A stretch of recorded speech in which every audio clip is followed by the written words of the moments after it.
Right, hello everyone. You're listening to Bunch of Apes podcast, and I've got a very special guest this evening.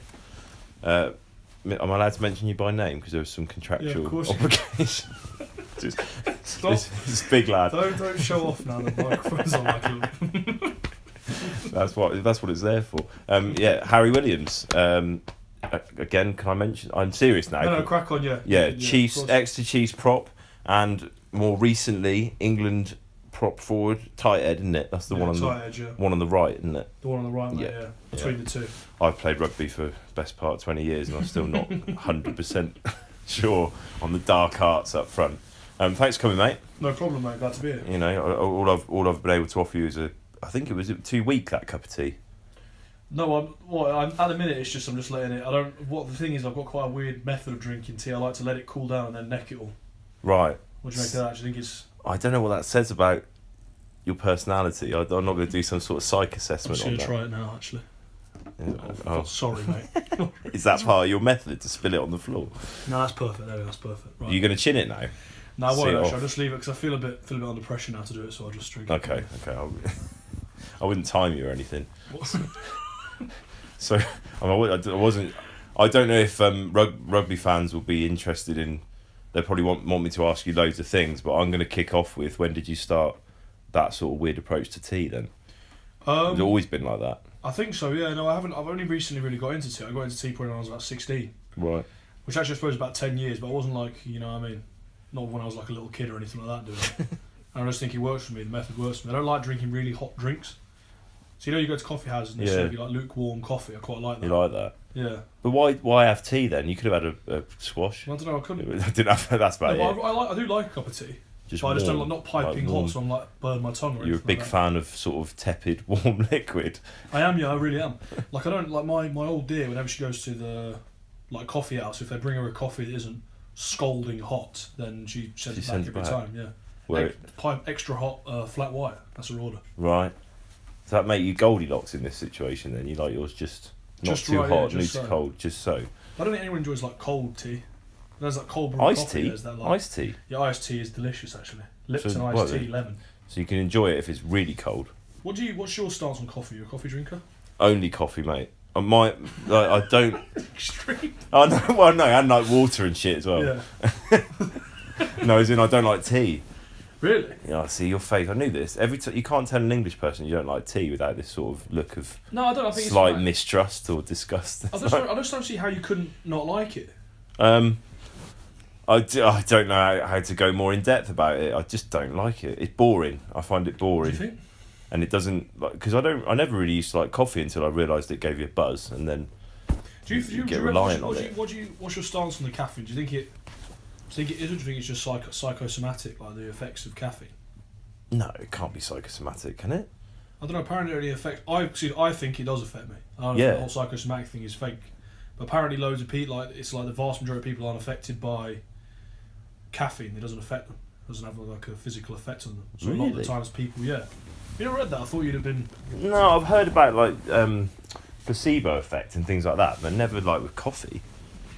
I mean, I've had some heavy coffee sessions before as well, and I feel like I can vouch for it. But now it's like you've brought my whole being into question. Are you a snob, or are you'll neck anything? You've got to give some contextuality to this, like what? So where do you stand on like chain coffee houses and independent coffee houses, or taking a coffee here? Do you have a coffee machine? So there's like 2 types of coffee in there. There's like a coffee where you're going to sit down, maybe do a bit of work in a coffee house, chill out, make it last. So that you want probably your independent coffee house with like where you can smell them grinding it up, like proper, like Artigiano's a bit of a plug there. Well, that's where of course we met that time. It is. Yeah. Well, that wasn't like the first time we met or anything, but we did meet there once. To meet there once. So if they want to send us some free coffee, is that where we're going with this? Or like give us some free passes. But yeah, no, it's a good coffee house. I do like that in Exeter. I like a lot of the decor was unbelievable. It's not like you're short of a coffee house in Exeter either. Jesus. Well, I don't know. I was like talking about this with a couple of the lads. It'd be how difficult it would be to actually open a coffee house and make a success of it in like a little city like Exeter.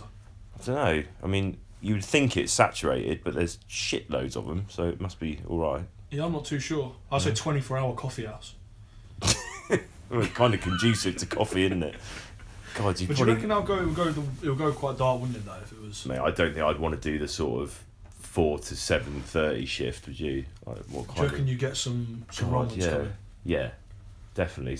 You get wreckheads, people that are just cold, that needed somewhere to sit. Homeless people. Have you never been to like 24-hour McDonald's at that sort of time? It's not... Not really.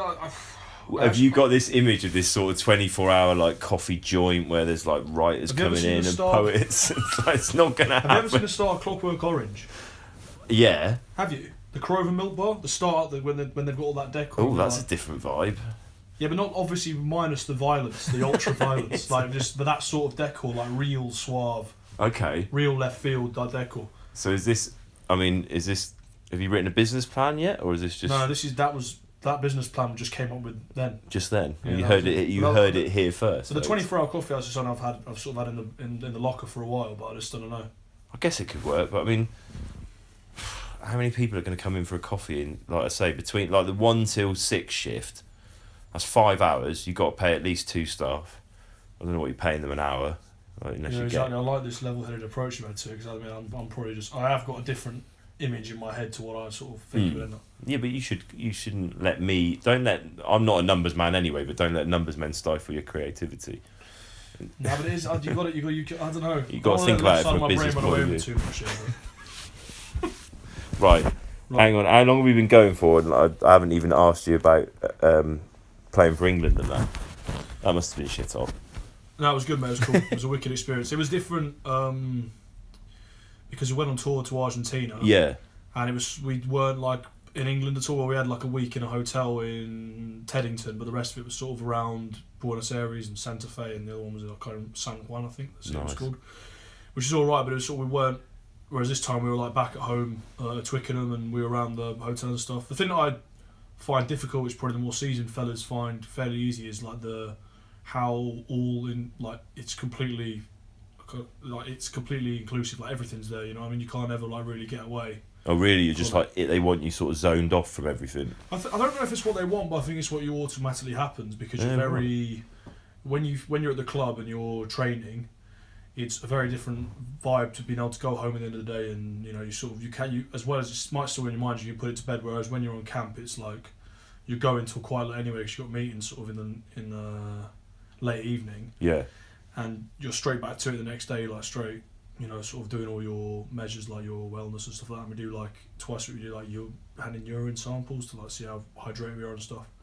So it's real good. And at the end of like the 4 weeks we were away, you definitely come back feeling like you're a better player. Like I feel like I'm a better player just from that. Yeah. From a month away. From like the sort of intenseness of it. It's obviously it's gonna happen. Like if you're put in an environment like that where and the training as well is so hard. It's very like, it's designed to be like that. The training's designed so you can't really get in a rhythm of what you're supposed to do. It's supposed to be very difficult the entire time. Like you can't swap out or anything like that. When you're at clubs, the squad that are training for the game of the weekend, you get time off the field where you're just watching the two teams play. Right. Whereas the stuff in camp is when the training session starts, there's no downtime during the entire session. The whole thing's very just intense. Flat out intense all the way. Are they shorter sessions then, or you still go for like? They are short, yeah. So the session will start. Say we had a big day would be like a Tuesday or a Wednesday. We do like sort of like a warm up, then we do weights, and then we do like just breakdown and tackle technique things before the session. Then we go out and do the session. Then we do units. So the whole start to finish is quite long. It's about 2 hours. Yeah. But every individual bit of the session isn't done very long, and it's ran off this big clock. So this big clock on the side of the pitch would have like 48 minutes on it. Right. And while that's running, they'll never go over that time. So the whole session is just on like a constant running clock. Nice. Which doesn't sound like it'd be much, like for having like a 40-odd minute session, but when you actually get out there, it's... Yeah. It drags. Well, not drags, it's just really hard work. Like. He's saying that Eddie Jones's training is boring. But... No, it's...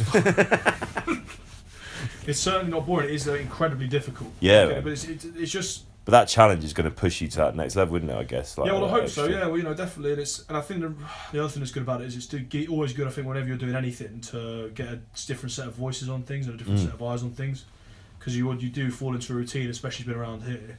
And I really like being around here. I think this is a great place to live and a great place to be. But you do the nature of the beast, in your fallness routine, you sort of get a bit more comfortable. And it's good because when you come back, now I'm back at the club, I feel like reinvigorated to get going again. Because we've got quite a big run of games back here. Yeah, well, you were straight back in for the Bath game, weren't you? Yeah, straight back in for the Bath game. That was a big one for you guys. You smashed them. Yeah, it was pretty good. I think we started really well, and a bit of a shame we let them score 4 tries at the end there. But it was definitely. I think it was one of the first half especially was one of the best I felt we've played. Yeah, you since I've been in the club. Really. Blew them off the park, didn't you? That was real decent. But let's. How's you sort of obviously recently stopped playing? How have you found the transition over to another sport? Yeah, so let's swing from sort of Harry's recent foray into the international rugby scene back to my days as captain of Western Counties Clumpton. Just follow that out. No, mate, I played since I was about 15, so it's been a long old. I'm 35 now, so like 20 years that. You look good for your age, I must say. Oh, thank you, mate. Thank you. But you must know that, surely. Like. I don't know. I think the beard covers a multitude of sins. So. Well, do you reckon that with the beard you're a different man, like a different? No. It's just like they say when you grow a beard, and then you shave it, you look loads younger. Yeah. But I'm at that stage now where I've got a beard and I look younger with a beard, and when I shave it, it's like, oh fuck! It's like where did the colour go? What's that? Where's there a wrinkle there? So now the beard is sort of working in reverse, but but no, it's been going well, mate. I've missed it, and I've missed the boys, but I've been doing this jiu-jitsu just to fill the gap, which is I'm quite an obsessive person, so it's done that nicely. Did you sort of came with the rugby story? Just kind of you felt that it was the time to pack it in. Do you know I like because you guys you started coaching down at Cully two seasons ago, wasn't it? No, so we did. No, we've done this half. So we've been there 18 months now. Me and Will Chudley. Oh yeah, Will was down slightly before. Will was down with Ben Moon. Yeah, and the 2 seasons before that, I'd had a couple of big injuries. So I did my ACL, came back from that, and then I did my Achilles. Yeah. And came back from that, and then we got relegated. And so then I was sort of clocking up the mileage and getting to sort of 34. Everything aches when it's cold. Yeah. And then obviously we had that really top season last year, and I just thought, if this season goes well, it's a good way to just. Yeah, no, that's definitely. I think that's like. I'd say you'd rather leave it one too soon than too late. I mean, that's why I always think you don't want to be. If your body's like just telling you got to do something different, then you got to do something different. And like I'm not, I've not been up the club since, so people will probably think, well, he doesn't care. But like, I genuinely find it hard to not, like, because I know I could still play, and I need to give it that bit of time where I'm just sort of, I'm going to come and watch soon, but I just want to. Do you think if you went, you'd want to? Yeah. Oh mate, I went down for that. I went to one of the Tuesday trainings right at the start, and it just felt weird. Yeah. And I was just like, nah, not yet. I'm not ready to sort of. But how often do you do the jiu-jitsu? Jiu-jitsu's twice a week, and I tell you what, mate, when you're sat here on a Tuesday night, looking out your window and it's shedding it down, and I'm like, right, yeah, I'm training indoors tonight, bro. But yeah, that's twice a week, and then you just enter tournaments like throughout the year whenever you want, really. So I've done 2 now. What's sort of like so you've done 2 tournaments now, and were they gi or no gi? Both gi. Both gi. Yeah, I've done a bit of rolling no gi, but they early on when you're learning the basics, you're better off sort of starting with gi. Yeah. And then a lot of the obviously MMA in terms of like mixed martial arts, the application is no-gi, and that's where you would use it. Because it must make, because surely it'll make a difference as well. Because when they do it, you wear like a t-shirt anyway, don't you? If you weren't to wear a gi, you'd wear a t-shirt. Yeah, like a rash guard. So it's like Under Armour, really. So you can't really get any grip on that. Anyway. No, you shouldn't really even go for chokes no-gi. I don't think. Really? Yeah, you can't really get it. But like, what did you like? From when you changed over, how did you find like the difference it was in your body from the obviously more of a collision sport to it was sort of martial art? I'd tell you what, mate. If there's any like retiring rugby players out there, I couldn't recommend something highly enough, because it's like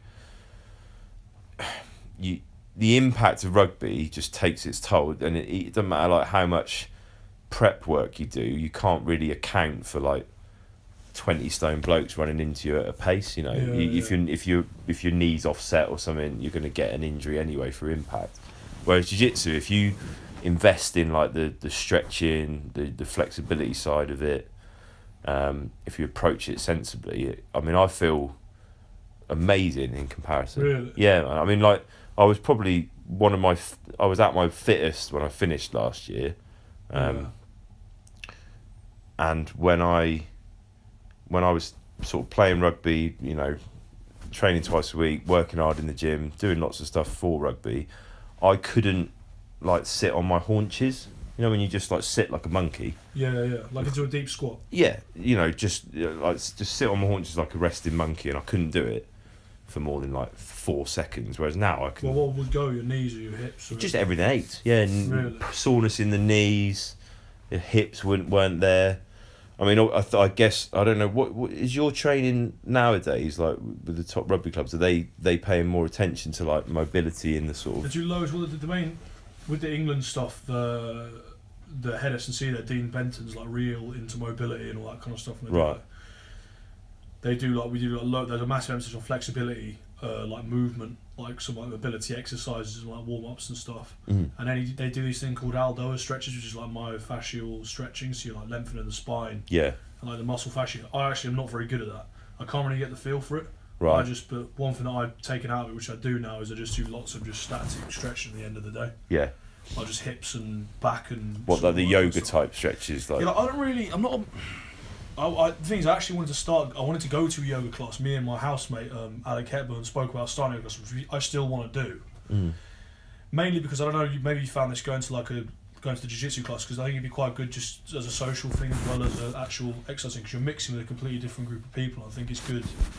Yeah. To sort of chat. Do you know what I mean? To sort of have a different. Jiu-jitsu wise, yeah. Yoga, I mean, I'm not sure. Like, I mean, don't know. I think it'd be quite interesting. Are you single or are you trying to? I'm not.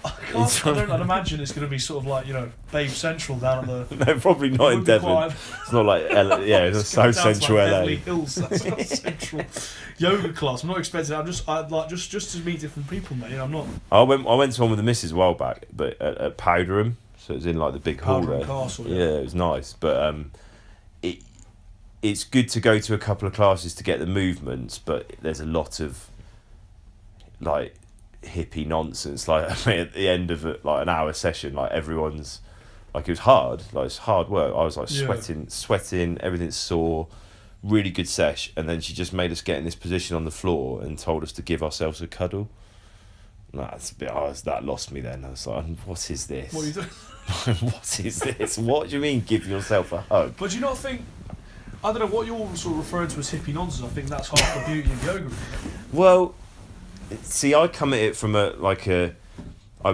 like mindfulness as an idea, and a lot of the work I do is about finding things that help people sort of self-soothe and calm.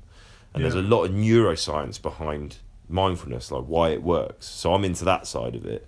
And you can actually, the thing that annoys me is you can do all the effectiveness of breathing and mindfulness you can do without all the nonsense about like loving yourself and, or, you know, give yourself a hug and be at one with the universe. Like, you don't need that. I'm quite selfish, so I just need something to sort my brain out. Well, so you'd sort of like what you're saying, you kind of squeezing the fruit and taking the juice. Yeah. And leaving the rest of the kind of. Just throwing it on the floor and saying, fuck you to the world. That's what I'm doing. No, because, like, for example, like stretching, you know, those. I don't know, you guys probably get this from like top level guys, but one of the simplest things I heard was the idea of when you hold a stretch, you breathe into the edge of the stretch and then you breathe out.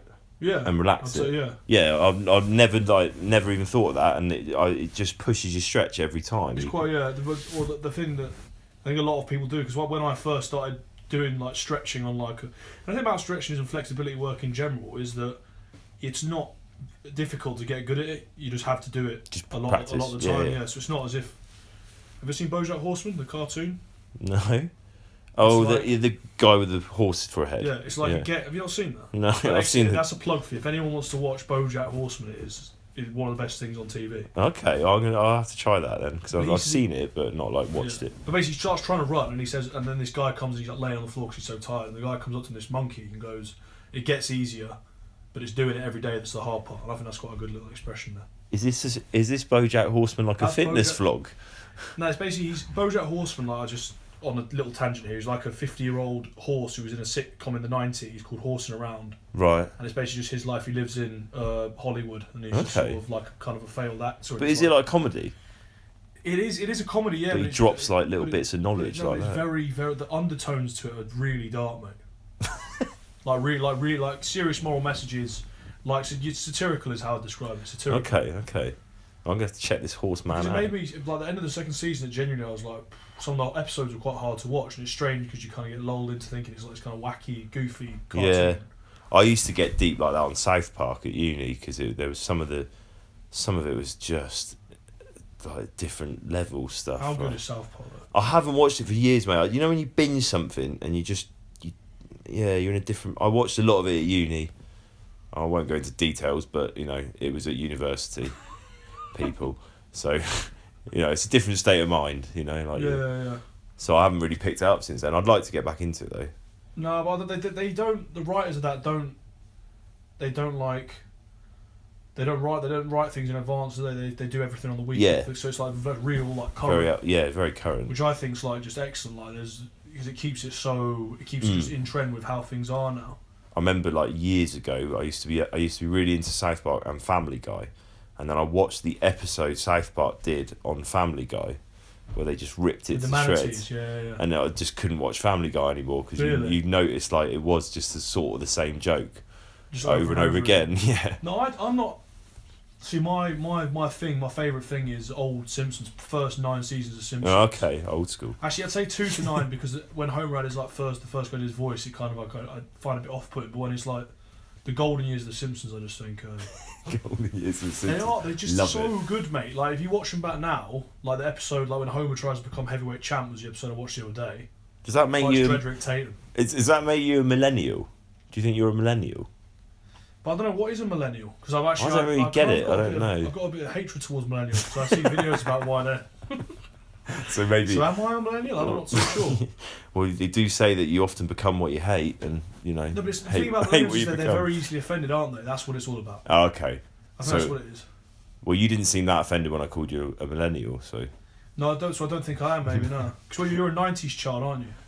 Yeah. Well, I mean, technically 80s, but I was like 7 when the 80s finished, so I don't remember a lot of it. But 90s was sort of when you did 90s, yeah. Which was surely a great time to be alive, wasn't it? I can't really remember it that much, mate. I remember there was a lot of, like... I just remember it being all about Oasis and wearing stuff from Topshop. Topshop? That's not a very good summary of the 90s. Some other stuff must have happened. Yeah. I don't know why that springs into my head. Did you ever see Oasis or anything like that? No. I used to listen to them a lot. I really, really like them. Still banging tunes, mate. Like, timeless, I'd say. Yeah. I used to have this massive argument with my old man because he used to go on about how they were just ripping off the Beatles. And then I'd listen to the Beatles and be like, well, it doesn't sound that much the same. But the thing is, my old pair say they rip off the Stone Roses. Right, and I can see how they do rip off the Stone Roses. Yeah. Because my mum and dad, they really like Ian Brown. Yeah. And I do like him. I think he's decent, but I'm just a massive Liam fan. Yeah, did you see him on it was on Radio 1 or something doing something where they leave like grumbles on the answer phone or something. They people phone in and say what pisses them off on the answer phone. Yeah. And they got Liam Gallagher in to like give some chat, mate. It's so funny. I reckon he'll do a stand up or something soon. What, Liam Gallagher? Yeah, mate. He's got chat. He's got really good chat. I do find it quite funny. Yeah, he's older, but it's just a bit. The business has kind of just trodden him down. It seems. So I'm not too sure. But he's a rock star, isn't it? So he can just give it the older fuck it sort of thing approach. Yeah. But now where were we before? I don't know. Flexibility. Yeah, mobility. Anyway, go back to mobility. To yoga. No, because you were saying that you couldn't get into the what was it they were trying to get you to do, like the Aldoa. It's like a thing called Aldoa, but it's all the thing. Because I spoke to them about doing the yoga. The fellas, the sort of the English West said, they obviously they'll look at it just from purely like a performance standpoint. Yeah. I actually quite like the mindfulness stuff, But I think it's just you have to, if you want to do it, you really have to buy into it. Definitely, the whole sort of like meditation and all that kind of malarkey. Oh, the book, I don't think I've got it, mate. I would lend it to you. Otherwise, there's a book called Mindfulness for Busy People, which is great because it's just like loads of little things you can try, and it's, you know, it sort of lays it out at the start that you don't have to meditate for like an hour. You know, you can do things for like 5-10 minutes. Yeah. That just like reset your thinking. Like I do because my job now, I'll sometimes have like parents come in for meetings sort of back to back. Like if I buggered up my diary, sometimes I'll have like 3 hours of back to back meetings, and every parent's coming in with like their story, and you've got to sort of really be in the moment to think about their case, and then you're on to the next one. Yeah. So like your head gets really clogged up with just thinking. You ever get that when you're like lying in bed and you can't stop thinking shit? I know what you mean. Yeah, it is quite. Yeah. Literally sleeping is just a myth. It's not happening. Like. Really? But you can't. When you get like that. Yeah, when you just like it's just so much. You like when one thing you finally sort of get to the end of one thing, just rolls straight. It's like earworms, isn't it? You either get the same song or you get the same thought, or you just can't stop thinking ideas. I get that quite a lot. Yeah. So I do the to be fair, I got the idea or the process off Joe Rogan, but I've tried lots of different breathing exercises in the past. So like you can do counted breathing, you just counting up to 10 with your breath. But numbers piss me off. Ever since maths in school, I don't like numbers. Don't know why, they stress me out. So that didn't really work for me. But Rogan does he talks about the one where you just breathe in for as long as you can and out for as long as you can. Yeah. And you're not like going until you're can't breathe anymore. You're trying to keep it so that you can keep going. Yeah. It's like really slow and steady pace. And I literally do 3 of them. And if you're One, fully focused, like your head just goes away from all your thoughts and back into your body, and then you're better. Like it's really, I find it awesome, mate. Stuff like that. Do you find like the sort of the kids and stuff you work with are primarily autistic? Yeah, bulk majority is autism. Quite a lot of ADHD, and some that just have challenging behaviours from. Think they might have things like learning disability or social and emotional issues, things like that. Do you sort of, because you must get a pretty like vivid insight into like the way different humans sort of minds can work. Well, that is why I love my job, because you get different perspectives from people that just see the world really differently, and I think that's really important, because like everyone sees the world differently, and we live in this time where the culture over the last sort of 100 years has been all about sort of conformity and normality, and and it's, I think we're at a nice place where actually, because of the internet and everyone being exposed to everyone, there's kind of like a realization that everyone's really different, and that's what humanity is. That's why we've absolutely dominated every other species. The whole point of the whole thing that made human beings successful was having a brain that was pliable and adaptable.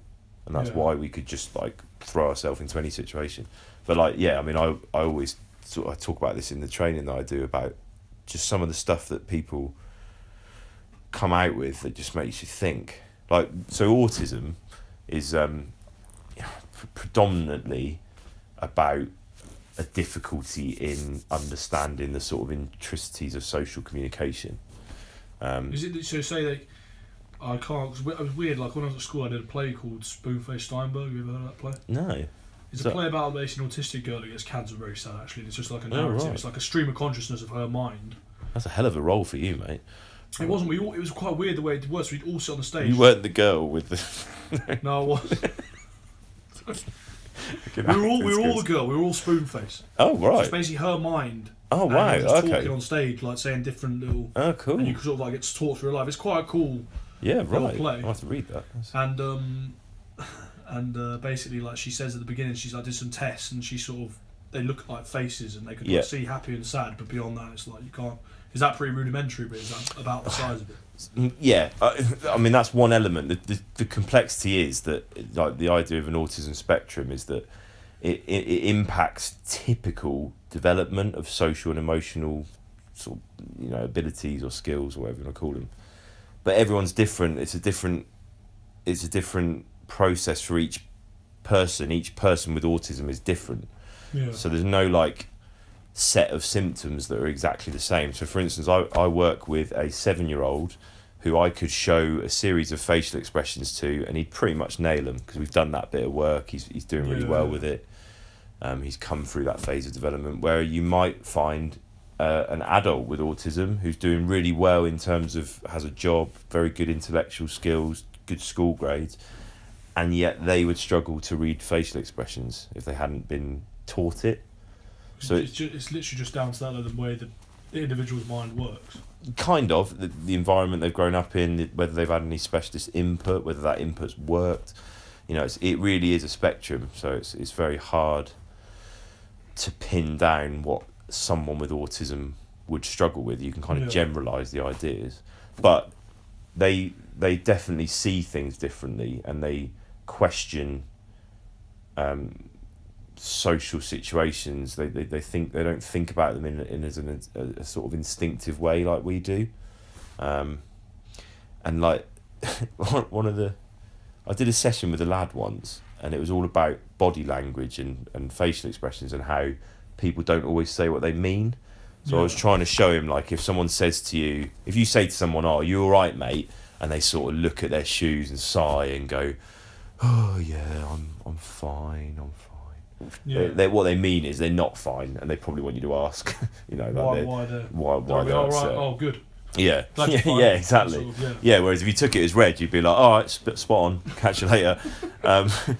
And so we did this whole session, and he was awesome. Like he was getting it. He was watching what I was doing. He's like, "Oh yeah, you didn't mean that because you were saying something, and you were standing differently, and your tone of voice." And he was really getting it. Yeah. And we did like an hour like this, and he got to the end of the session, and he went. He's about 14. He's really switched on lad. He's like, "Sam, I get it. So sometimes people will say something and they'll show you something else different. Yeah. But why? Wouldn't it be easier if they just said what they meant?" It's like, yeah. True, mate. I've had this same conversation with my wife. And then I remember this one parent told me a story of the naughty step. Yeah, Joe Frost's naughty step. Yeah. She's fallen with the ball, isn't she? Where's she now? Oh, mate, because her techniques were. This is not a work-related podcast. This is my personal opinion podcast, so it does not represent the. What is your? Oh, it's dog shit, mate. She talks shite, Joe Frost. She's all about. She doesn't say. What does she not say? Power parenting, which is just parenting through fear, which just works until the kid's not scared of you anymore. I'm trying to think. What was the? Oh, she used to say acceptable. She never said acceptable. Did you ever notice that? Yeah, that was. She used to say acceptable. Well. Like, acceptable. That's unacceptable. Yeah, unacceptable. Like, what's that all about? What, just pronounce the hard C. How much Jesus Joe Christ. Frost did you watch? Not almost enough to see that she doesn't pronounce her C's correctly. No, she was massive, mate. Yeah. Her and Trini and Susanna and the two old girls who cleaned the house. And that bird, do you remember that bird that used to look at everyone's shit as well? Who was that? Bloody Gillian McKeiths. That's the one, yeah. Gosh, how degrading. What a premise to build a TV show on, looking at someone's stool. I mean, how do you even go into that business meeting? I've got an idea for a programme. I'm going to look at people's poo and tell them, "Really, Gillian? Can we not do like blood tests?" Or something? No, I've got to look at their shit and have a little sniff of it. And like, she used to like get the gloves on and like sort of break it apart. There would be terrible stools. Mate, I don't know. Here it is. It would always be kept in like Chinese takeaway container. And it'd be like orange and disgusting. Like this. Looks a bit like number 57. Gets it out. And she's look. Well, these poor people, what have they put themselves in for? Well, but I wonder, like they'd just be drinking smoothies and stuff. It wouldn't actually be that. No, it's not groundbreaking. They're not changes their diet they could have like maintained, and it was just basically eating like root vegetables 8 times a day. Yeah, but also she never. Like, I could be wrong, I didn't watch it a lot, but I don't remember her ever, like, getting a stool and being like, "Oh, this is it. Oh, my work here is done. My work here is done. I cannot, this stool," ladies and gentlemen, if you're looking for the pedestal, as it were, put my stool on a pedestal. This is it. This is the one. If your shit looks like this, you are fine. But what does that, you said then power parenting, what does power... Oh, that's what, Joe Frost, so just like... Naughty step. You do something naughty, go on a step. Do something naughty. It's basically boundaries, consequences, punishment, which works for kids that have the ability to deal with it. Like, if you think about it, punishment doesn't work for everyone anyway, because otherwise there'd be no one in prison, and there certainly wouldn't be reoffenders. Yeah, true. If your circumstances are shit enough, or you haven't got the cognitive ability, like there was a guy on Joe Rogan a while back, like a neuroendocrinologist. Did you hear that guy? No, I didn't know that. He was saying that he reckons in like 20 years we'll look back and we'll be horrified by the amount of punishment we gave to people that didn't have a better cognitive way of doing stuff. Yeah. So like, say like something like ADHD is this kind of impulsivity which you can measure in the brain, where you don't have the executive functioning skill to go, if I do this, this will happen. And last time I did it, that you just do it. You haven't got, like, there's a part of your mind. The guy that does the executive functioning model, Russell Barkley, he talks about like a mind break. And like we've all got mind breaks, but like they're at different abilities. Like we can all be on a diet and see a bit of cake and smash a bit of cake, and you go, oh shit, I'm on a diet. Should have done that. Yeah, you have to put your brake on and go, oh, hang on, what am I about to do? We've all been pissed and done something or said something we shouldn't have done. Yeah. Some of us, probably way before we were married, long time ago, may have been tempted by someone that we shouldn't have been, course, or you know, when you're like 18 and stuff. But you have the capacity to not do it. Yeah, but before you have the capacity to not do it, you have to stop. You have to go. You have to resist the urge. Yeah, push the red, but don't push the red button. Oh, what does this do? You know, like you stop yourself, and that's a cognitive skill. If you haven't got that, so some like I've worked with kids with ADHD that are continually being punished, and they're gutted about it, and they literally say to you that I can't not do it. Like, they'll do something like what, like they'd hit another kid, or they less so that stuff, because that's more, you've got to be quite boundary with that and say that that's not acceptable. But like I worked with one kid that used to get sent out of class all the time for giving the answer, because like the teacher would say, right, put your hands up, who's got the answer? Everyone puts their hands up and he just shouts out the answer.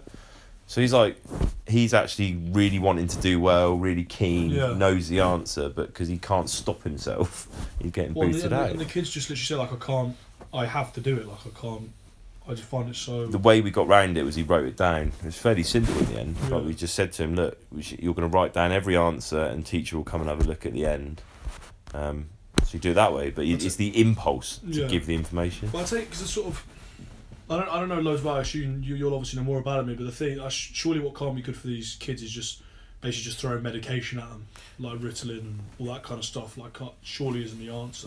It's like anything, isn't it? It's like with mental health medication. It's not a long-term fix. Ritalin is a bloody amphetamine, isn't it? So it's is that what it is? Yeah, methyl. I don't know. I can't remember the full name, but it's a form of amphetamine. I did some at uni, just to see what it was like. Yeah. And it was weird, really weird. Like your brain was like firing off all over the place, but you didn't really say anything. It's really, that's what it did to me anyway. But I don't think I've got ADHD. How much when you're working with the kids, is there much?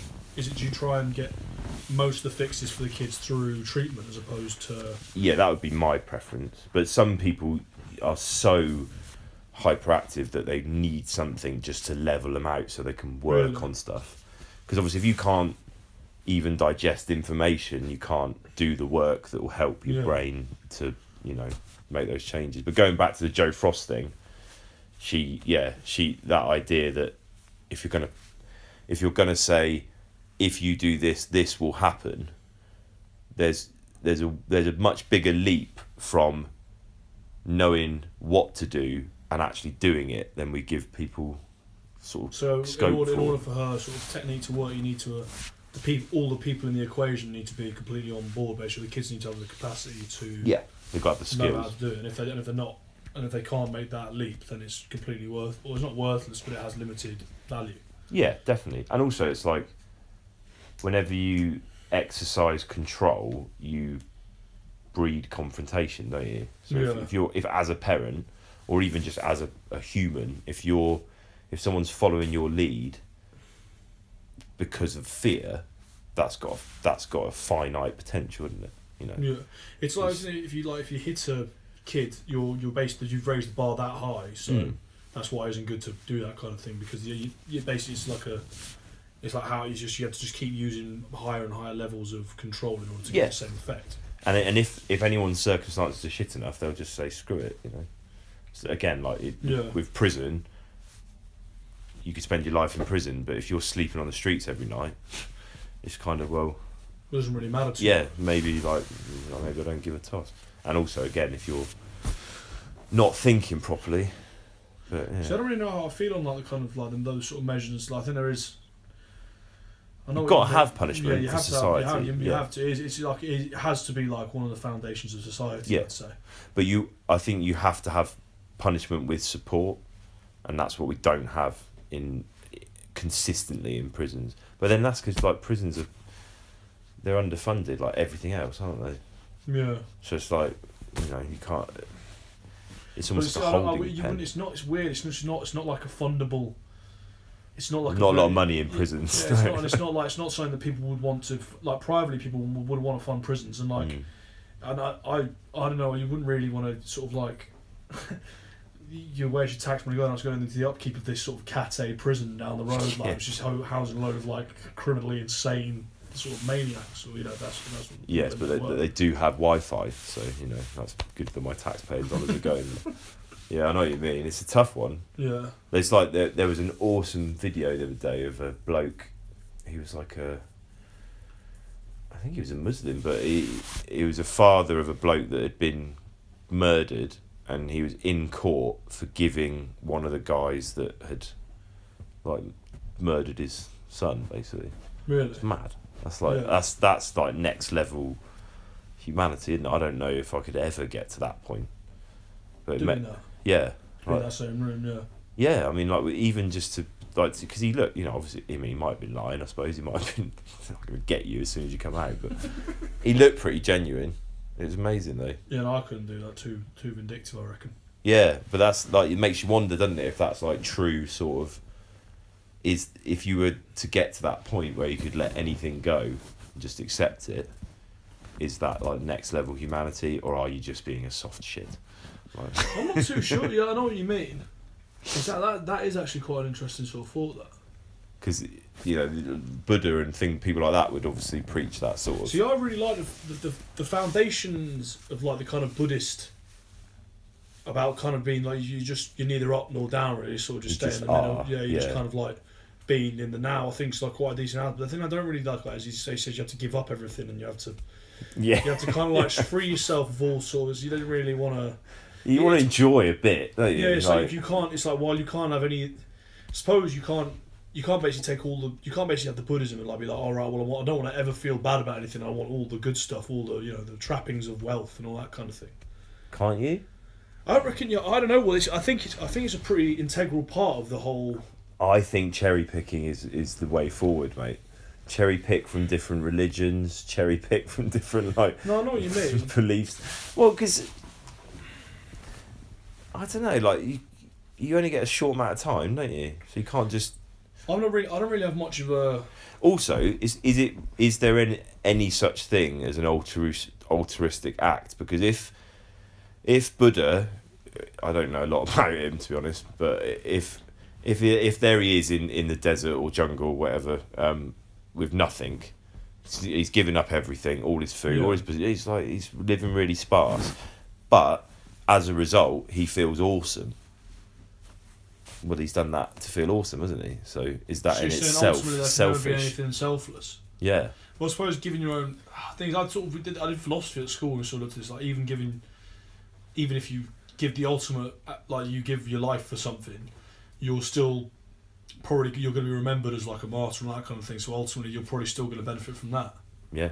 But then I think you kind of going a bit. Is it nihilism where you just nothing really matters? So you can sort of do what you want.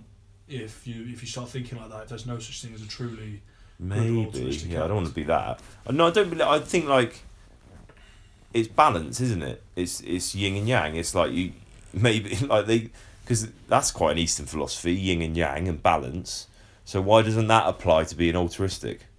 Be a little bit altruistic, but also be a selfish twat sometimes. It's balance. It's the dark and light. Buddha is actually very imbalanced. He needs to go out. He's too good. Splash out on himself. Yeah, he's not balanced, is he? Because he doesn't like. I don't know, get all dolled up to the nines, take his Bentley down the... Well, I ain't got a Bentley, but you know what I mean. He needs to live a little, Buddha. What you're saying is just, that you need to have both sides of, like... In order to resist temptation from stuff, you need to also have stuff you're resisting temptation from, rather than just living in this sort of... Shutting yourself away. Yeah, shutting yourself away, I suppose, and just meditating the entire time. No, I think even more than that. In order for it to be impressive to resist temptation, you have to have sometimes given into it. Oh, right, yeah. Like, do you know what I mean? Like, you have to have balance. You have to... I can't, you know...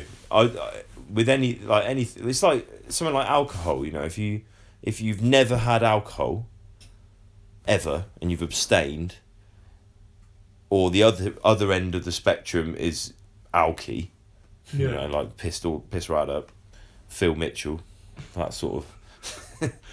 He's the benchmark. He's the benchmark of a true alky.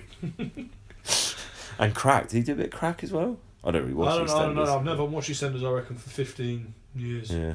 Well, maybe it was Craig Charles. I know Phil Mitchell loved the booze, though. Anyway. So we've got Buddha, Phil Mitchell. Yeah. It's surely the middle. It's the middle, isn't it? It's the middle ground. Who can have a... I'm not too sure. I would actually say that. You're life experience. Because, like, again, like, you know, I like human evolution studies and things like that. There's got to be a reason why, since the dawn of sort of human consciousness, we've been getting off our heads in some way, like with booze, you know. But why do you think the human mind developed as it did? Well, there's that stoned ape theory, which is obviously they ate the mushrooms. Yeah. There is like a lack of evidence that would show us when we started thinking cognitively anyway. So there's like... But isn't there quite like the growth of... I'm not sure what it was, I can't remember. I watched a lecture, and it said that, like, basically the rise...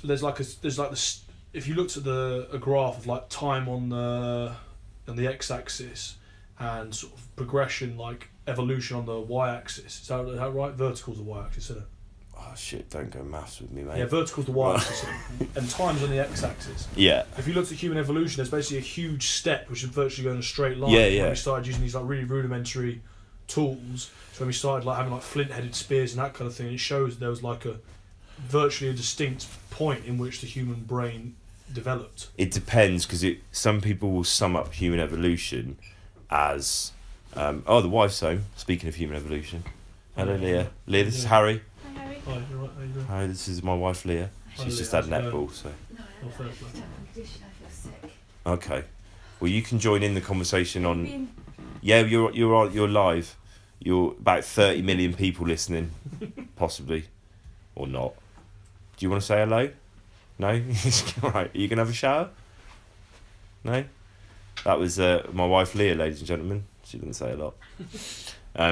No, yeah, human evolution, that spike is difficult, because if some people will say human and they'll sum up like right back from Homo hebredalgus, Homo erectus, Neanderthal, blah blah blah.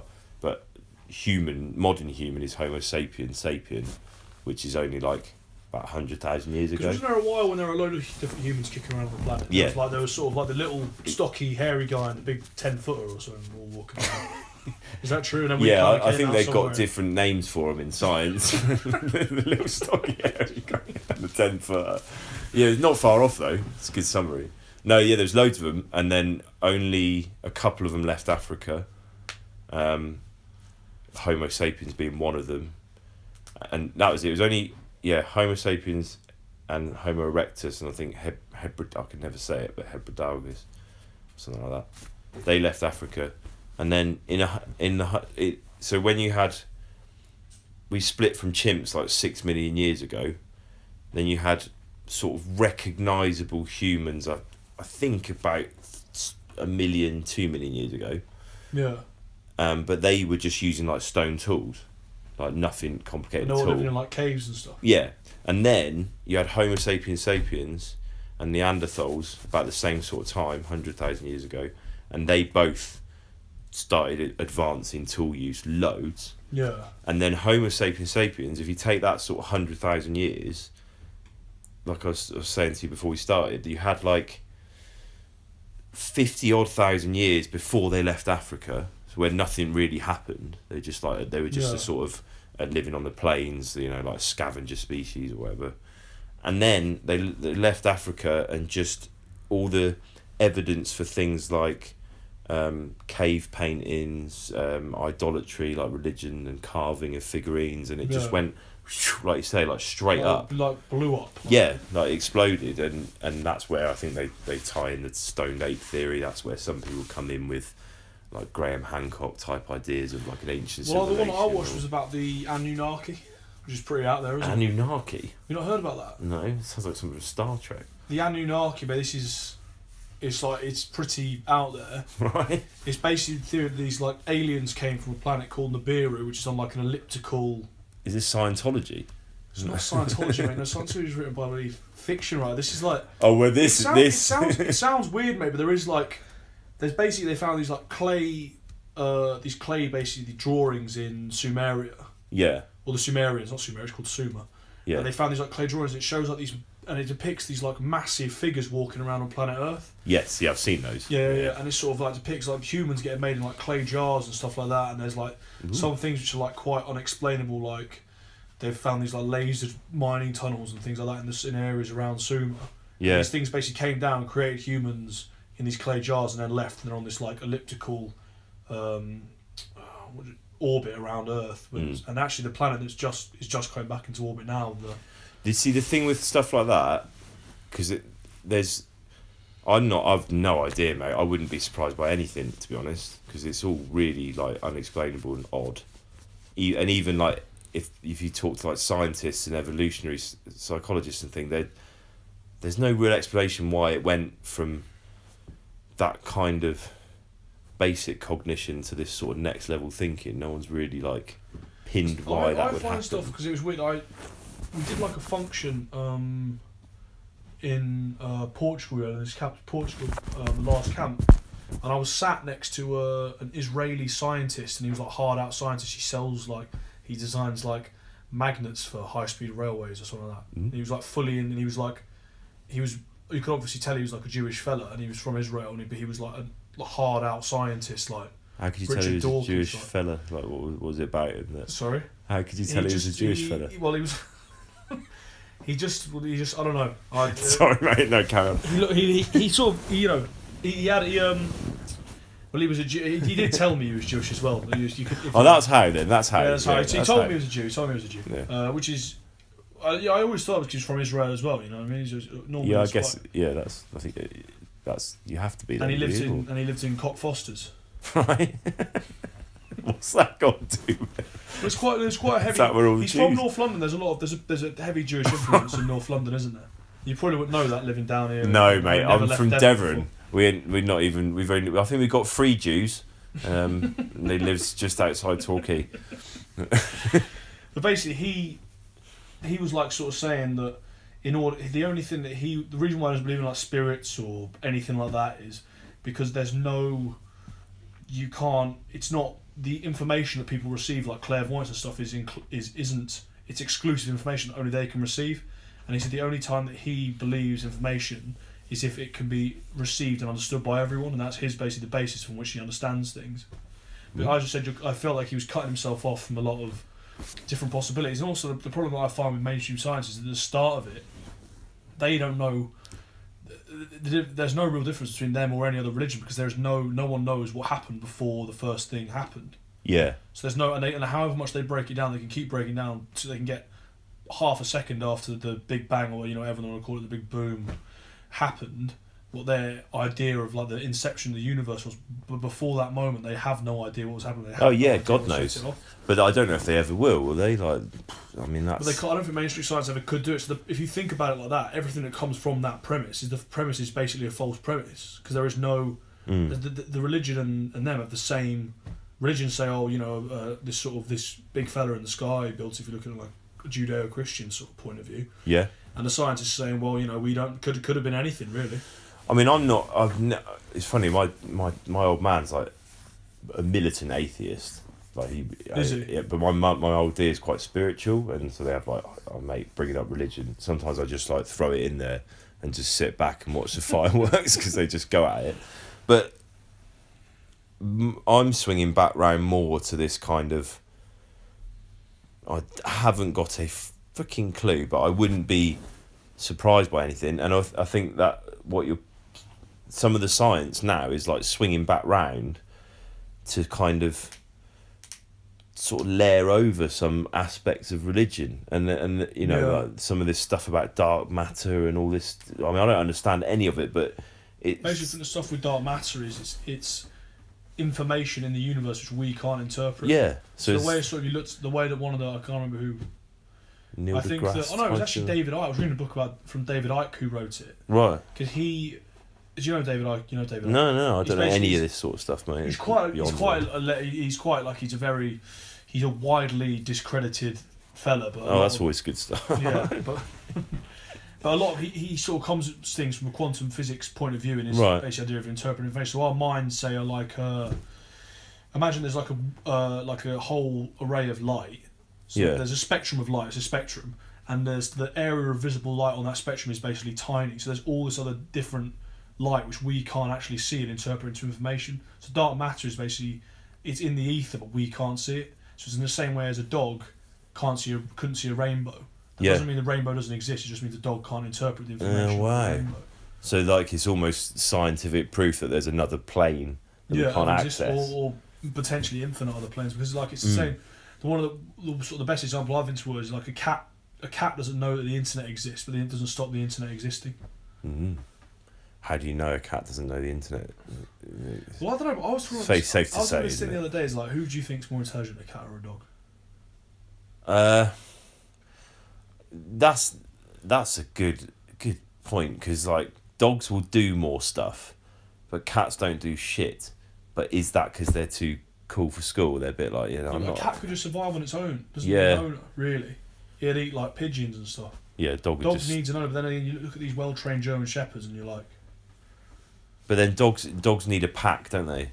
So like loads of dogs together would be alright, but one on its own would probably like sit there and just die with its owner or something. I suppose you know about, because you obviously sort of work with kids and stuff. Have you ever seen those like feral kids who are raised by dogs? Have you ever heard of them? I don't work with those types of kids, mate. Of course you know. Those kids are rare, aren't they? Those kids are rare. They're pretty rare, yeah. Human beings are not great at survival on their own. But that, we're going back to saying about like human evolution. Yeah. One of the things they think happened, and they don't know whether it was just by chance or whatever. In terms of evolutionary psychology, there's a thing called neoteny, and neoteny is just being born with your brain less developed. Yeah. So like anywhere up to like a chimp or a gorilla are born and they're pretty much good to go. I mean. Great apes are less developed, but they will hold on, won't they? Like you can put an ape, you put a baby gorilla and it will cling onto its mum's belly. Yeah. Whereas human babies are basically useless. Yeah. Like they can't do shit. You're useless for years. You couldn't. It takes literally years before a human can do anything. Can do like anything at all. Yeah. So but because of that, your brain is born with more flexibility, more connections, and therefore it can be more adaptable to circumstances. More potential to turn into something. The apes always like. It knows what it knows. There's not too much difference. I suppose that explains like the vast difference in humans. Although, did you hear recently? They reckon some chimps. Is it chimps or I think it was chimps have reached the next stage of evolution because they're now using stone tools. They're like making stone tools. I need to look into it, but it scares me a bit that. Yeah. What else scares me? Robots. When you see these videos, these robots coming around. It'd be the most ironic thing ever if in like 30 years' time computers take over, because they've made so many fucking films about it. It is strange, isn't it? Imagine if that's how the robots figure it out. Scientist, because I saw a video on Twitter the other day of this scientist created this robot jumping onto boxes. Have you seen the video? Yeah. They look like jumping and I was like, it's like. Have you seen the sex robots thing on Channel 4? No, I haven't seen. I haven't seen that. It's what you don't. I don't want to watch sort of that kind of film. I'm not going to get an exclusive from you just saying you watched a program on sex robots. How can I couch that? No, Harry Williams says he is into sex robots. can No, sell that. I haven't watched it. I didn't really want to watch it. Those things like when you see the videos of the guy, the 40-year-old man who wants to be treated like a little baby. Like it's all. Oh yeah. It's all on that same line of the weirdness, deviant, the weird deviant, and I'm sort of thinking like. Yeah. Mate. It's great TV, man. Oh, wasn't it just this one guy, his wife. He's waiting for the sex robots to come out because they're not out at this stage. But like he's an owner of like 3 sex dolls, and his wife I can't remember what happened. I think she had to go away for a while. So while she was away, he got hold of a sex doll, and then now she's moved back in. He's got like 3 of them, and they just like live with them, and his wife just puts up with it. She's they're like inanimate objects. Well, yeah, but as in like he'll sit the 3 of them down. His missus over there. Him here and this sex doll here, and he gives her the remote control. Says like, "What do you want to watch?" Gives the sex doll the remote control. Yeah. So he's clearly been. It must be a loose cannon. There is something not quite ticking there because But then Leah was asking me like, "Well, would you have sex with a robot?" And then, it's like Westworld, isn't it? Westworld? Yeah, if they look like they did in Westworld, I might think about it. If I was single, obviously. Because I actually thought Westworld was a bit like. I actually thought that the storyline didn't really go anywhere and it was quite nonsensical. But the thing that I thought was the thing that I found cool about it was the premise of the show was cool, and that the different people go there for different things. Some people go there just to be like have a jolly old time and do the quests and it's like the scope of human. And this one geezer just goes and just kills all of them. Yeah. Just kills the women, kills the kids and stuff like that. And so it would be quite. If that place actually existed and you and say a group of your lads went to it, like a stag do, I reckon you would. It'd be quite interesting to see which way people went, because there's no consequences to anything you do. What at a guess? What do you reckon you'd go with? I reckon I'd be swashbuckling quest, yeah. Swashbuckling quest. You're in the wrong one. I've been doing some swashbuckling. You need Pirate World then, don't you? Do you reckon? Swashbuckling. It's more pirates, isn't it? Yeah. My favourite one would be the samurai one though. I've always liked the samurai, the sort of the Yakuza sort of vibe. Yeah, but they don't get a lot of arse, do they, samurais? Like they don't shag around much. Like if you're going for like a sort of stag do. Because samurais just sort of meditating. I wouldn't say like stag do. I'd say we're not going on down the strip. Not going Westworld to go clubbing. I would go to experience the place. Okay, so you'd want to experience. It's not like I'm going to Krakow for a bloody for a cheap pint of ale and some meze. Krakow world. That would be a bit pointless, wouldn't it? Just Krakow, but with loads of robots, and they all hate the English. The thing that I reckon the problem that arises with these robots is if they could create a robot that's self-serving, so it can just has its own autonomy. Yeah, it doesn't need to be switched on. And surely off. the moment that happens, do you see that Facebook thing where they started talking to each other or something? What Facebook robots do? Yeah, fuck that. And again, the irony will be that maybe we do create AI, and we put in all these safeguards that they don't really know that they can be whatever, and then one of them just happens to come across Terminator 2 on the internet or something. It's like, oh, that's an idea. Well, you reckon that's how it would happen? Yeah, the irony would be that the artificial intelligence we create gets the idea to fuck us over from a film we made 20 years ago about AI fucking us over. And they'll watch The Matrix and they'll be like, right, kill that Keanu Reeves motherfucker, and then we're away. The Matrix now is that could be dark matter. The second two aren't great. No. The second two aren't, even though there's some cool action scenes, but the first film is just timeless. I think it's such a good film. Yeah, but I don't know. I haven't seen it for ages. Do you reckon the special effects will No, but the thing about it is, I actually don't think that, because the thing about the first film was there was no CGI. All the stuff was they were on strings and stuff, which was what made it so good. That was the problem with the second one. Oh yeah, is when he fought all those different. The same guy 100 times. And it was obviously CGI. I think it kind of detracted from it a little bit. Yeah. They kind of went round about with that, didn't they? There was they made loads of films with green screen and stuff, all the Star Wars films, and they were shite. And then they went back with Lord of the Rings. I know it's a bit geeky, but as a filmmaking project, that's the bollocks. They make all the models were scaled, so when the camera's going in and out of stuff, often it's going in and out of actual model. So really? Actually, that's why it looks like it could be there, sort of thing. Yeah. Which is a good way of doing it. Have you seen them making a series of Lord Yes. You looking forward to that? Oh, mate, I'm such a geek when it comes to that sort of stuff. See, I don't know. I love Lord of the Rings before, but now when I watch it, it just stresses me out because there's no blood in the battles. Like they're slicing all these swords, and the swords aren't actually cutting people. And you're kind of just a bit like, well, why aren't the orcs get bleeding?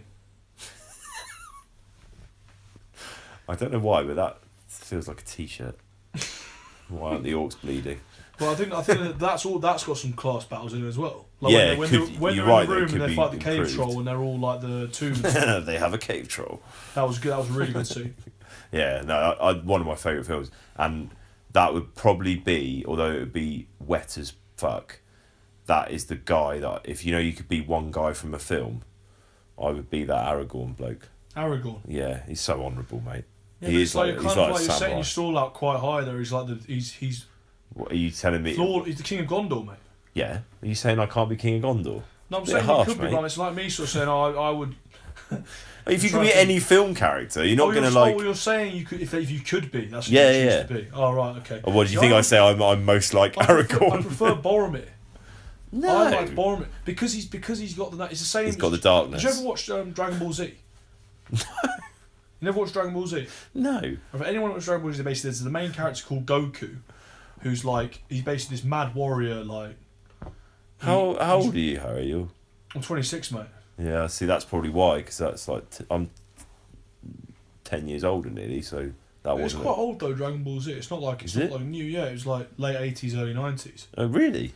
Yeah. Oh, that must just pass me by. Basically, there's a guy in it called Goku who's like too good, but he's everyone's favourite character, and he's got a sort of an ally / enemy called Vegeta, and Vegeta's got he's not perfect, and that's why I like him. Same as Boromir. He's not. So you perfect, like a little bit of light and shade, a bit of shade. A little bit of like exactly a bit of yin and yang there, as we were just talking. Yeah, but Boromir's a bit too shade, mate. He tries to steal the ring. Like he redeems himself and then he dies. Like that'd be shit. You're out of it in the first film. He redeems himself, doesn't he? He comes like he loses his head, doesn't he? Because he wants the ring so badly. Yeah, I just think. But then he comes back to he gives his life to save. Or he doesn't actually save the two hobbits; they get taken anyway. No, exactly. If you're gonna choose one character to be in a film, that's like I wouldn't choose to be Boromir. Obviously, you'd rather be Aragorn, but I like. You can relate to him more. I think Boromir is way more relatable than Aragorn. Aragorn's too good. Really? Because he doesn't get. Yeah, I might have to check my silverware drawer after you leave. And another thing I didn't like, which everyone really liked, was how your silverware drawer. Yeah, because you've been tempted by the pressure. Your overrun silverware drawer. Sorry, mate.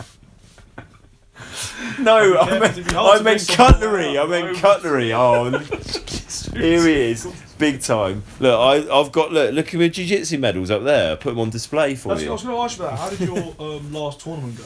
Thanks for taking that bait there. I just dropped it in. I wanted to ask you about that. I had one on Sunday, mate. Yeah. Yesterday, Jesus. Yeah. And how did you do? It was good. It was a weird one because I'm in like the ultra heavyweights, which is like there's no limit, so it's 100 kilograms and over, and I'm only like 103 really, so I'm not. There could be a lot of big guys in there. So I was in that. I got to the final, and the guy, for the first time really that I've been doing it, the guy was fucking huge. Like, was he muscly or was he fat or a bit of both? No, a bit of both. Like tonked, big guy. And strong, quite athletic, didn't tire as quickly, and I made a couple of like little errors. Like I went for things just through. I run out of patience really, and I went for a couple of things that like fucked me up. I didn't really lose because there's a point system in jiu-jitsu. You get like different points for different positions, and at the end of the 5 minutes we were on exactly the same amount of points, and then it's just down to the ref to decide. And he said, well, because to be fair, the guy ended the fight on top of me, but I had him in guard, which is sort of a neutral position, but you are on the bottom. But don't some people work better from the bottom? Some people do, but if you're going to give a fight by a decision, it's a fair way to go because like obviously he's on top. So if it was an actual fight, he'd probably be doing better. But yeah, you can have a sit guard. So you basically have a 5-minute round. Yeah. But you can end it if you basically get someone in an ankle lock, an elbow lock, or a choke. So the fights before that, so I tapped one guy to get to the final, and then I lost on points in the final, and then I went into the absolute, which is where everyone from every category can enter, so there's no weight limit. Oh, right. but obviously I'm the top end of that anyway. And the guy that I'd beaten, I sort of said to him, the guy I'd lost to, I said to him afterwards, "Are you going to go into it?" And he said, "No, I'm knackered. I'm going home." So I was like, "Shit, I'll get in there then."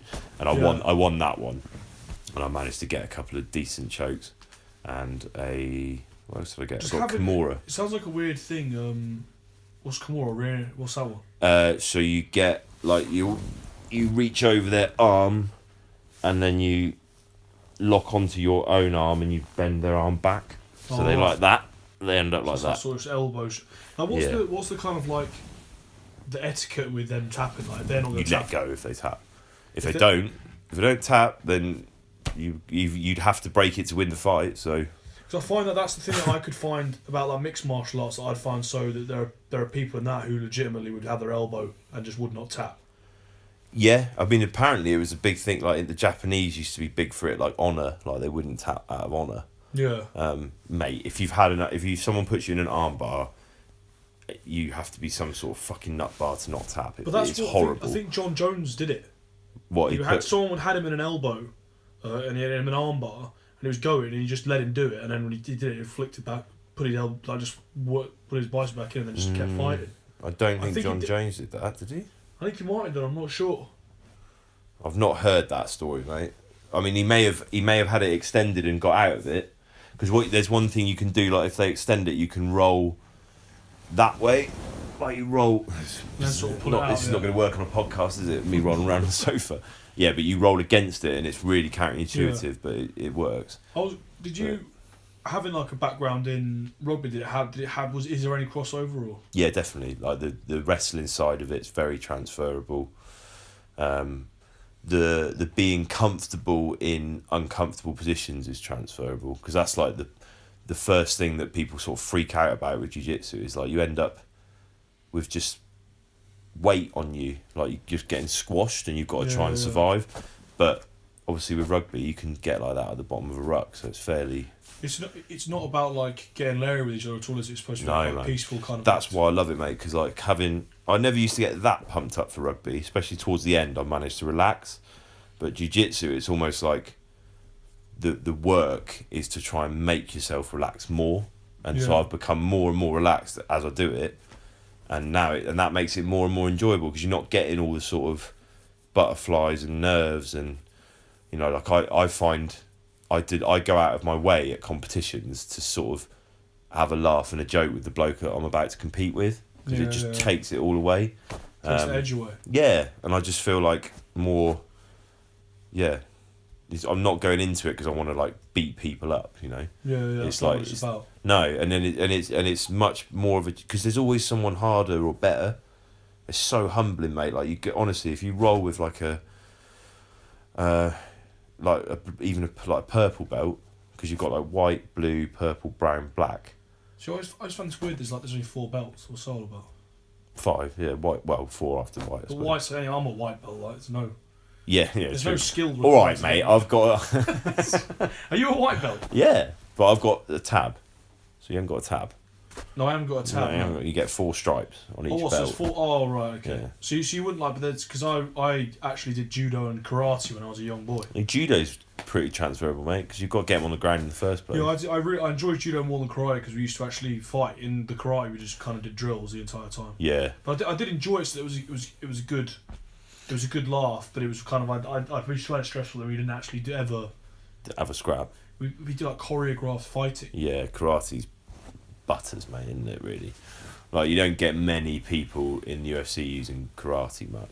Well, I don't know, but then you see when you like karate, out and out karate, it's quite kind of outdated now, isn't it? It's all. Well, that's what that was good about the UFC, wasn't it? It kind of got rid of all the chaff, because you had like. Have you seen? There's like a video in there's a video of this guy who's like a Tai Chi master, who says that he'll beat anyone in a fight, and this UFC fighter from Japan comes up and just absolutely spades him, just destroys him, and then has to like he has to run out of the gym because everyone's like going off at him, and he had to go into hiding because it was a big like honour thing.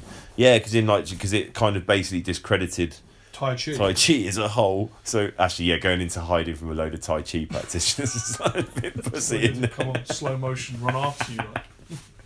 You do a slow motion The crane. guy that in Enter the Dragon was Tai Chi, the guy with the bear claws, wasn't he? Yeah. I guess if you did it really quickly, you just sped it up. Yeah, but like, basically I used to go, it was quite like there's like a family friend I used to go and do karate with, and I actually really enjoyed it. I did judo at school. And I went into the judo and I double graded at one of the things. Ooh, nice. Me and some other lads, yeah, exactly. But you could never do that in jiu-jitsu then, surely. No, I mean the jiu-jitsu's very it's quite unique in that you don't there's no fast track.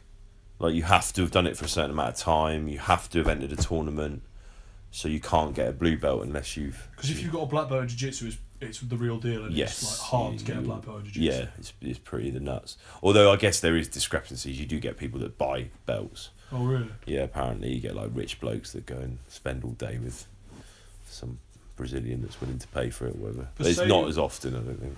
Like say you're starting now, say you wanted to ultimately get a black belt, how long would you use that mate, I mean it's difficult to say because it depends like how much you put into it, doesn't it? If you're rolling every day, you'd still probably be looking at 10 years, I would have thought. Really? Yeah, I think so.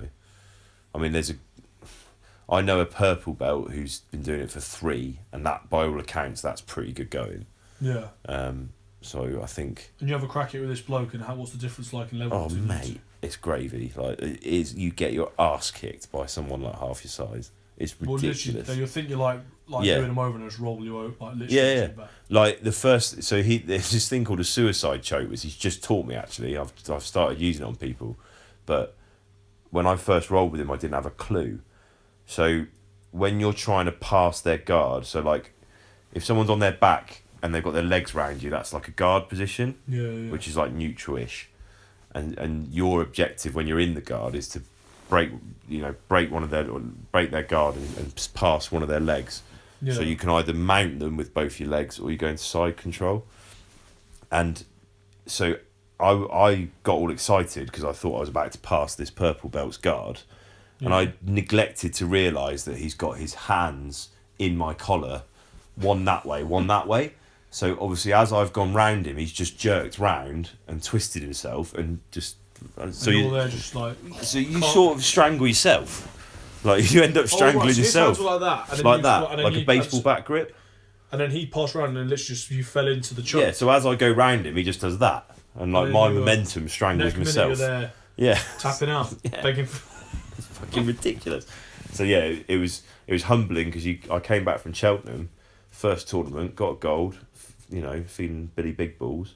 Yeah. Trained with him on a Tuesday and just got tapped out like 10 times and just like it's plenty of time. When's your next tournament, do you reckon? I don't know, mate.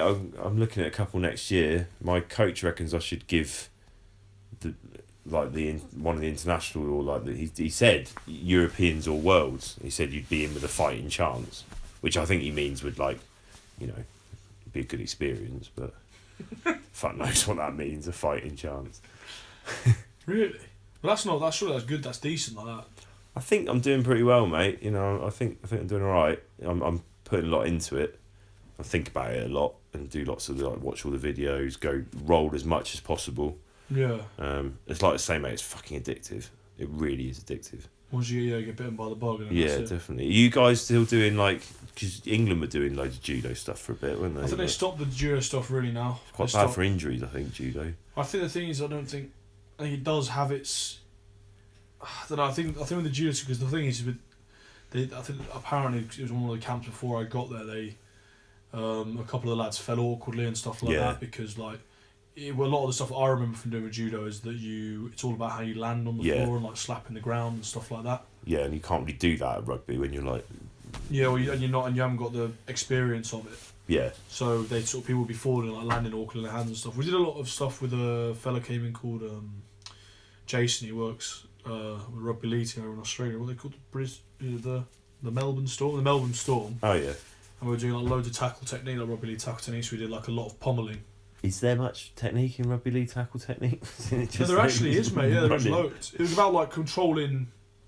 This is stuff that you never normally do. I never normally do at the club, which we sort of did there. Is we did pommel technique. Yeah. And when I first started doing it, I didn't really see. The thing is, though, it did do is a really good warm up, and you get hella pump from it as well. Yeah. Wrestling's savage. But and it was just kind of like hitting people, staying tight with them, and then just like controlling them on the way down, so you're sort of dominating the contact as opposed to people going into you and I sort landing of like, on top sort of thing. Some people I think just have a knack for tackling really, but it's quite decent just because it's like it's just new stimulus, isn't it? Mate, it'd be savage if you could give jiu-jitsu a go. I reckon you'd love it. I think I would, and I think definitely down the line when I'm not playing rugby anymore, which will hopefully be like a few years from now. It's definitely something because I wouldn't want to ever be in a situation where I have no competition. That's in my it. Life, because it's a real good outlet, isn't it, for like competitiveness and stuff like that. It is, and it's like it's slightly different competitiveness as well. It's like, I mean, I don't know. I don't know what your approach to rugby is, but you know, there's obviously a certain amount of having to be up for the physicality. Yeah. But I mean, to be fair, I picked this up off you and Chudders when you guys came along, and you were much more sort of focused on process and like what you're actually doing, like what you're trying to achieve. Yeah. Whereas obviously playing at like the level of Clumpton, there's always an element still of like blood and guts, you know, like it's all about who wants it more. And it's not all about who wants it more, is it? No, that's part of it. It is part of it, yeah. But it's the skill and the technique and the process. It's just kind of it.